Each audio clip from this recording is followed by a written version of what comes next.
fresh herbs growing on a windowsill. Not only are they beautiful, but they're also a tastier alternative to adding flavor to some of your favorite recipes. Sure, you can buy dried versions of just about any herb, but nothing beats the flavor of fresh, just picked herbs. Add to that the comfort of knowing what it is in these organic beauties because, well, you grew them yourself.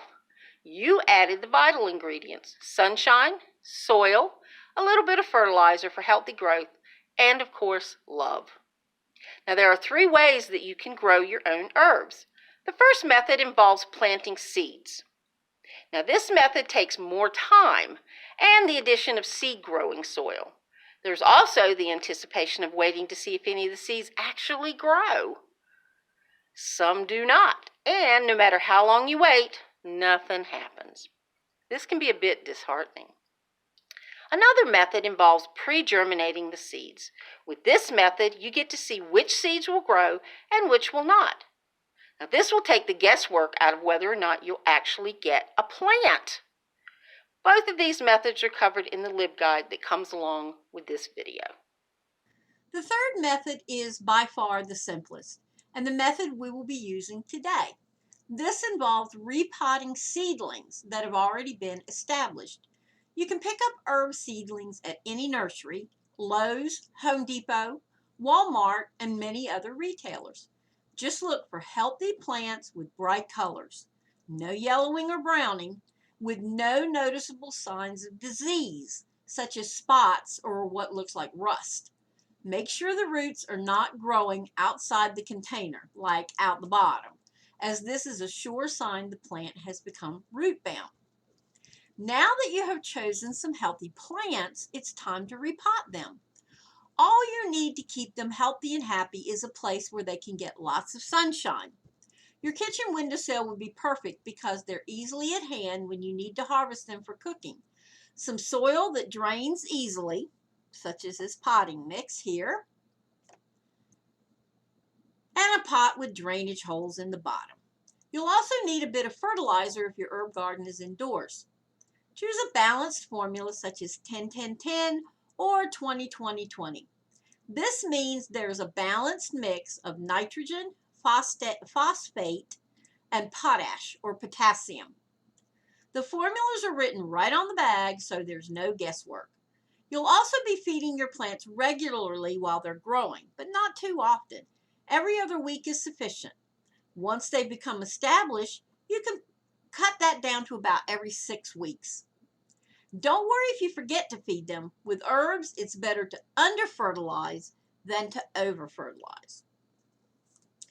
The first step is choosing the right pot. There are so many different pots on the market, it's hard to choose just one. The perfect pot, however, is the one that speaks to you and makes you happy. You can grow several herbs in one large pot or separate herbs in separate pots.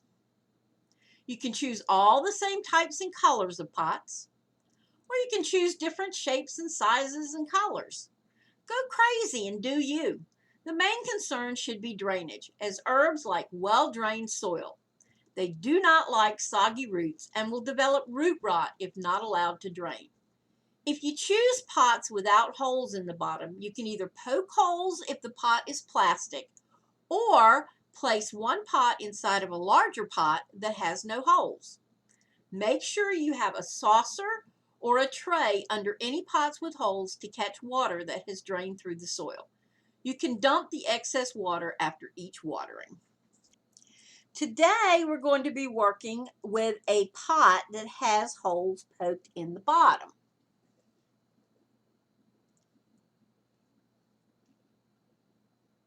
I think you can see them there.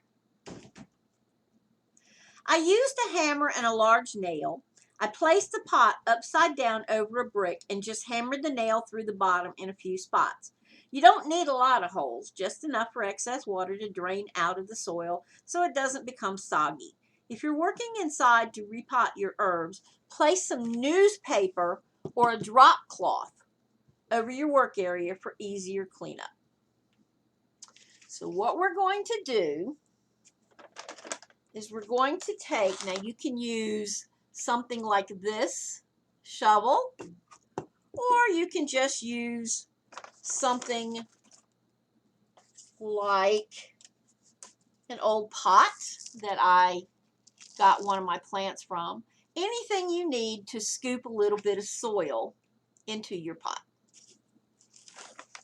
To start with, you're going to scoop about, maybe enough to fill about 1/4 of the pot.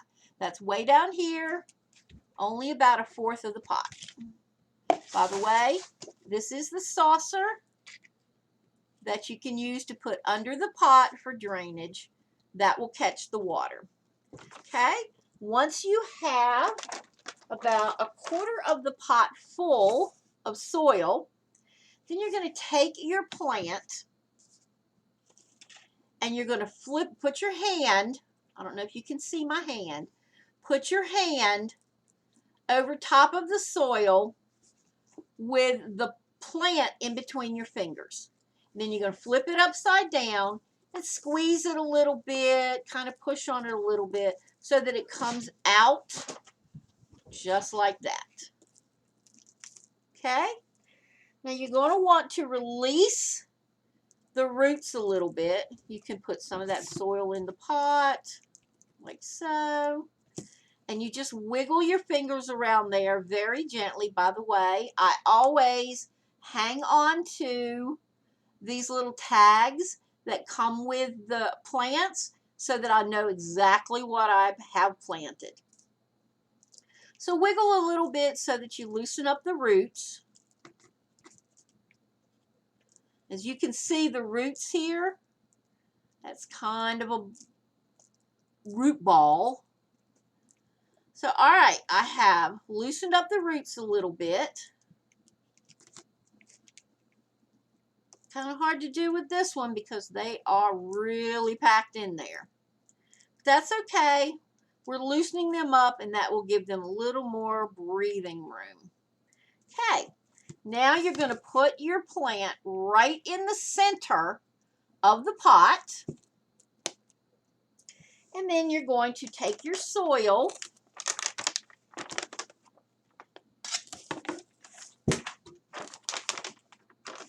and you're going to scoop dirt or soil all the way around the plant.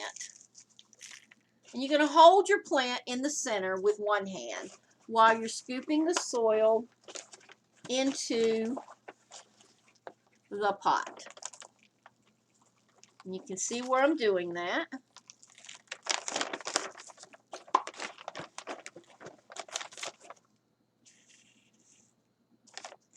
You see the crevice in there? I'm just filling that with soil. And once you get that filled with soil, you're going to pat it down. Now you want it to be firm, but not too firm. You want to make sure that the soil is loose enough for water to go through.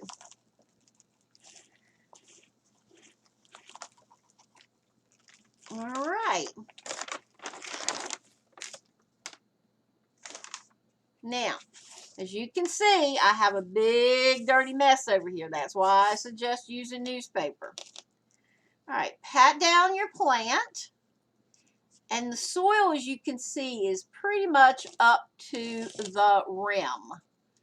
Okay, there might be a tiny little space, but that's okay. Mainly you want it up to the rim. Because what's going to happen is as time passes and you continue to water, this soil is going to become more compact.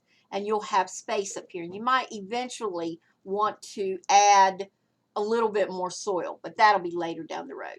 Okay, now I take this tag, which by the way, this is an oregano, and I put that tag right in there so that when it's sitting in my window or wherever I have my herbs, I have no doubt in my mind that this is oregano. Now, if you're using a good potting soil, that has fertilizer already mixed in, you don't need to feed your herbs right after you pot them.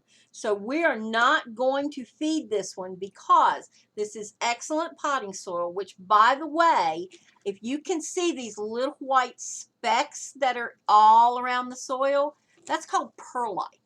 Perlite helps to keep the soil very, very loose so that water can drain through the soil very easily. So you want to get good potting soil that has some form of like perlite that will keep the soil very loose. And you also want to make sure that the potting soil has the nutrients that the plant needs. And the three main nutrients that these plants are going to need are potash, which is just a form of potassium, nitrogen, and phosphate.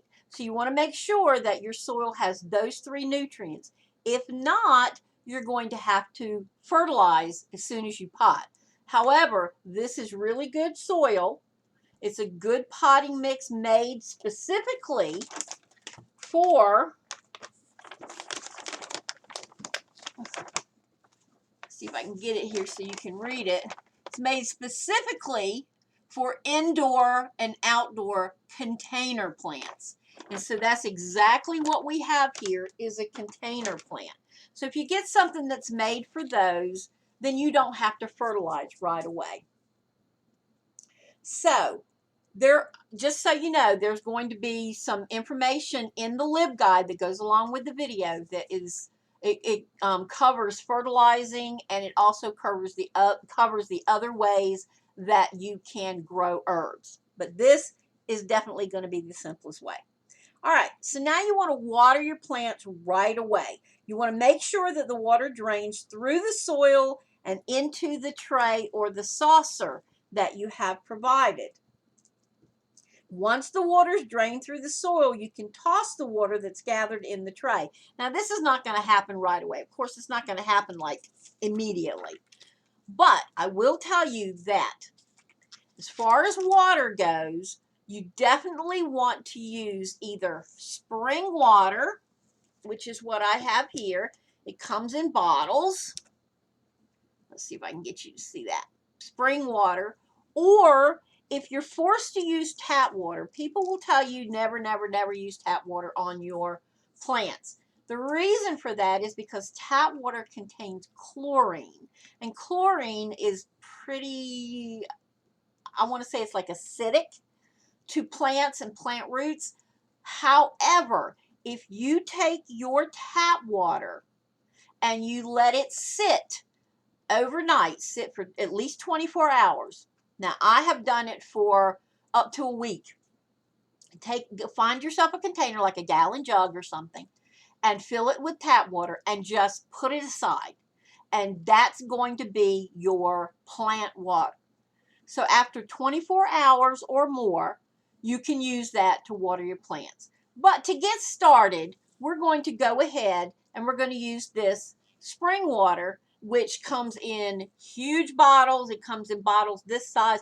I like bottles this size because you can use these leftover bottles for all kinds of cool things that you can use in your garden. But for now, what we're going to do, and we don't want to pour it directly out of the bottle because we might end up soaking the plant, and we don't want to do that. So what we're going to do is we're going to pour this water into my little watering can. So I'm just going to pour enough. That's about all I need to get started.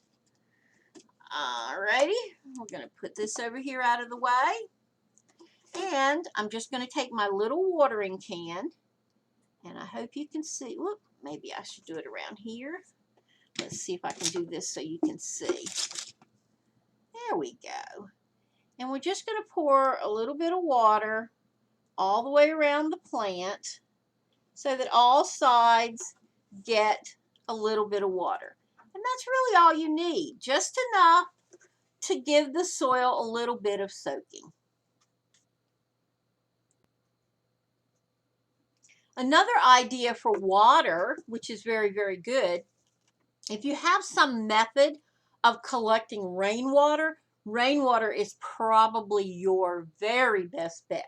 So put like some, my mother used to collect in a big giant barrel, but you can use anything. Collect rainwater, put it somewhere where, you know, when it rains heavily, it'll pour, but don't put it anywhere near your house where it could run off of the roof, because you just don't know what kind of chemicals are in on your roof, what kind of plant life, things that may have fallen out of trees, and they might not be a very, very good fit for your plants. So just put it somewhere where it's in the open, so to speak, and collect your rainwater, and then you have wonderful water for your plants.